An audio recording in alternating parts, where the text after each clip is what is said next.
जिस व्यक्ति की मृत्यु होने वाली हो उसको क्या करना चाहिए। सुखदेव जी इसी बात को कहते हैं। बोले वास्तव में देखा जाए तो भैया सब परीक्षित ही हैं और सबकी मृत्यु एक दिन होनी है, सबको एक दिन जाना है, लेकिन पूरा जीवन तो हमारा ऐसे ही बर्बाद होता जा रहा है। निद्रया यते नक्तम वेवा येन च वावया दिवा चाड़ते हया राजन कुटुंब भरणेन वा। बोले आधा जीवन तो सोने में चला जाता है, रात्रि में निकल जाता है, आधा जीवन व्यवहार में, व्यापार में, कुटुंब में निकल जाता है। बोले जीवन भजन के लिए बचता कहां है। यही तो हमारे साथ हो रहा है।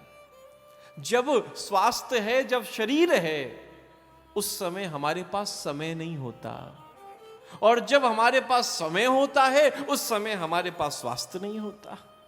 यही तो हमारी स्थिति हो जाती है। जब शरीर था, जब सब कुछ कर सकते थे, महाराज जब समय नहीं है उस समय यहां भाग, वहां भाग, वहां भाग। कहां जा रहे? बोले काम से जा रहे हैं। कहां जा रहे? बोले काम से जा रहे हैं। महाराज हम काम के बंदर बन गए। कहते हैं दो प्रकार के बंदर, एक काम का बंदर, एक राम का बंदर। हम काम के बंदर, हम काम से जा रहे हैं। और ऐसे लोग वास्तव में किसी काम के रहते नहीं, वो काम से ही चले जाते। इसीलिए कहा, बोले इस बात को हम जाने, बोले इस बात को हम समझें कि महाराज हम अपने लिए क्या कर रहे हैं, अपने उत्थान के लिए हम क्या कर रहे हैं। बोले जीवन एक यात्रा है, कहीं भी जाते हो तैयारी करके जाते हो।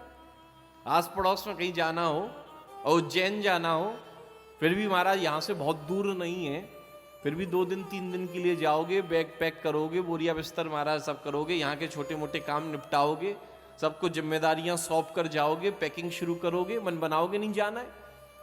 अब भैया कहीं और दूर जाना पड़े, हमारा विदेश कहीं जाना पड़े, तो उसकी तैयारी कई महीना पहले से करोगे कि भैया विदेश जाना है, वीजा भी ले लें, पासपोर्ट भी ले लें, बाकी और तैयारी भी ले लें, वहां की लोकल करेंसी भी ले लें। जब लंबी विदेश यात्रा करते हो कितनी लंबी तैयारी पहले से करनी पड़ती है। लगेज भी देखते हो भैया 40 किलो से ज्यादा वजन ना हो जाए, सब पूरा चेक करके, सब पूरा सोच समझ कर यात्रा करते हो। तो भैया ये भी तो जीवन की इतनी बड़ी यात्रा है। बाकी यात्राओं में तो जाने के बाद वापस आना है, इसी में तो वापस भी नहीं आना। इसके लिए हम क्या व्यवस्था कर रहे हैं। अपनी संसार की, दुनिया की छोटी छोटी यात्राओं की तो बड़ी लंबी चौड़ी व्यवस्था कर रहे हो कि खाना भी पैक करके ले जा रहे हो, ड्राई फ्रूट्स भी ले जा रहे हो, अपनी दवाइयां भी धर के ले जा रहे हो, अपने कपड़े भी महाराज खूब धर के ले जा रहे हो, रुपया पैसा भी ले जा रहे हो, लेकिन उस यात्रा पर जाना है उसकी क्या तैयारी कर रहे हो। बोले पूछा महाराज उसके लिए क्या तैयारी करनी है, उसमें क्या क्या जाता है साथ में, कहो तो पैक कर लें। बोले वही एकमात्र यात्रा ऐसी है जिसमें साथ में कुछ नहीं जाता। बोले क्या जाता है? बोले केवल जीवन में किया हुआ भजन जाता है, केवल जीवन में किया हुआ धर्म जाता है।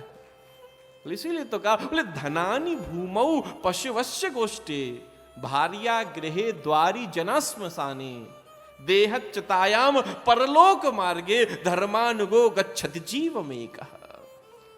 बोले धनानि भूमौ, बोले पैसा कहां रह जाएगा? बोले जमीन में गड़ा रह जाएगा।